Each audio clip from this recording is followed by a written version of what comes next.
আসছি আমি সিনেমাটা দেখতে। অলরেডি হলে চলছে নারায়ণগঞ্জে, আজকে পঞ্চম সপ্তাহে চলছে হলে। ভালো যাচ্ছে ইনশাল্লাহ। এই ছবির নায়িকা আমি, আরেকজন আছে নায়িকা, আমিও নায়িকা ইনশাল্লাহ। সিনেমাটা ফুল হলে আছে। ধন্যবাদ। আসসালামু আলাইকুম। আমি এই ছবিতে ব্যতিক্রম একটা ক্যারেক্টার করছি, গল্পের কাঠামোটাই আমার দিয়া তৈরি হয়েছে। যাই হোক, আলহামদুলিল্লাহ যতটুকুই করছি দর্শক মনে করেন, ছবিটা দেখে মনে করেন দর্শক ভালোই বলে, খারাপ বলে না। আলহামদুলিল্লাহ সিনে কমপ্লেক্সে চলতেছে ছবিটা আমাদের নারায়ণগঞ্জ পৌর পাঠাগারে, এখানেও মোটামুটি ভালো দর্শকই পাইতেছি। শোনেন একটা কথা বলি, টিকিট কিন্তু 250 টাকা। এইটাও কিন্তু চিন্তা করা, এখন তো আপনি জানেন সময়ের সাপেক্ষে মানুষের হাতে হাতে ধরা হয়েছে একটা মোবাইল, এই মোবাইলে বসে বসে আপনি সব কিছু পায়। তারপরে মনে করেন 250 টাকা টিকিট দিয়েছে আপনি ছবিটা এসে দেখায়, তাদেরকে তো ধন্যবাদ দেওয়া উচিত। যেমন আমাদের সিঙ্গেল স্ক্রিনে ছবি চলছে, বাপজান চলছে, ওইখানে মনে করেন 100 টাকা টিকিট, 120 টাকা টিকিট, আর সিনে কমপ্লেক্সে 250 টাকা টিকিট। তারপর আলহামদুলিল্লাহ ভালো যেতেছে, ভালো দর্শক হইতেছে, এইটাই আল্লাহর কাছে লাখ লাখ শুকরিয়া। সম্পূর্ণ সামাজিক ঘটনার একটা ছবি। এই ছবিতে আমি মানে কেন্দ্রীয় চরিত্রে কাজ দেখাচ্ছি, যে কেন্দ্রীয় চরিত্রে যে হাসপাতাল সাহেব অভিনয় করছেন তার বাবা হিসাবে এটা অভিনয় করছি।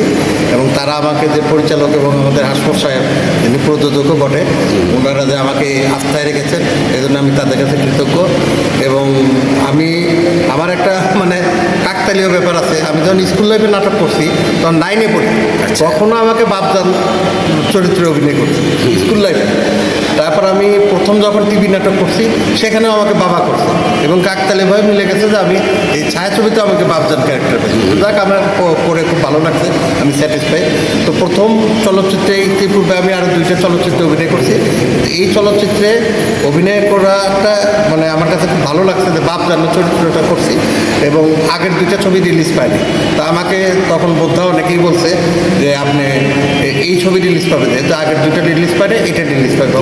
সত্যিকার অর্থে রিলিজ পাইছে। এবং নারায়ণগঞ্জে আমরা এই ছবিটা আনছি আমাদের 50 কপি হাউসের শাহ আলম ভাই এই ছবিটা এইখানে প্রেক্ষাগৃহে দেখানোর জন্য তার ছাত্র যে ডালিম সাহেব, তার মাধ্যমে যথেষ্ট চেষ্টা করছে। ডালিম সাহেব এইখানে এই সিনেপ্লেক্সের যিনি তত্ত্বাবধানে আছেন রবি সাহেব এবং আমাদের শাহ আলম ভাই, এনারা 3 জনের অক্লান্ত প্রচেষ্টায়, এবং আমাদের সাজ্জাদ ভাই আমাদের ছোটো ভাই, তারা সার্বিকভাবে সহযোগিতা করছে।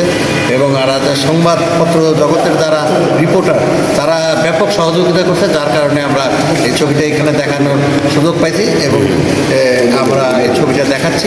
নারায়ণগঞ্জবাসীর একটা ইচ্ছা ছিল যে আমরা সিনেপ্লেক্স হলে ছবি দেখব।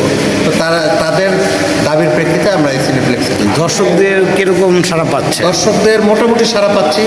আমরা মানে বলতে দ্বিধা নেই, আমরা মনে করছিলাম সেরকম উল্লেখযোগ্য কিন্তু আর্টিস্ট এখানে নাই। সিনেমার যারা প্রচলিত ধারায় যে ছবিগুলিতে হয় সেখানে যে মানে যারা নামী অভিনেত্রী, তারা কিন্তু অভিনেত্রী নাই। আমরা সাহেবরা হাসমত ভাই বা পরিচালক সাহেব বলছে যে আমরা নতুনদের প্রমোশন দেবো, এবং নতুন নায়ক আছে। এর মধ্যে আমাদের আলপনা দুলারি আপা আছে, জাকি আলমগীর ভাই আছে, তারা আমাদের এই ছবিতে অভিনয় করে তারা এই ছবিটাকে সমৃদ্ধ করেছেন। তাদের প্রতি আমি সহমর্মিতা দেখেছি, তাদের প্রতি শ্রদ্ধাবোধ জানাচ্ছি।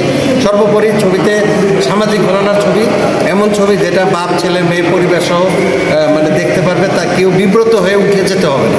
হ্যাঁ, আমি নারায়ণগঞ্জবাসীর আমাদের প্রথম প্রচেষ্টা, এবং সবচেয়ে বড় কথা হলো আমরা নারায়ণগঞ্জের 4 জন অভিনেতা এটা অভিনয় করছি।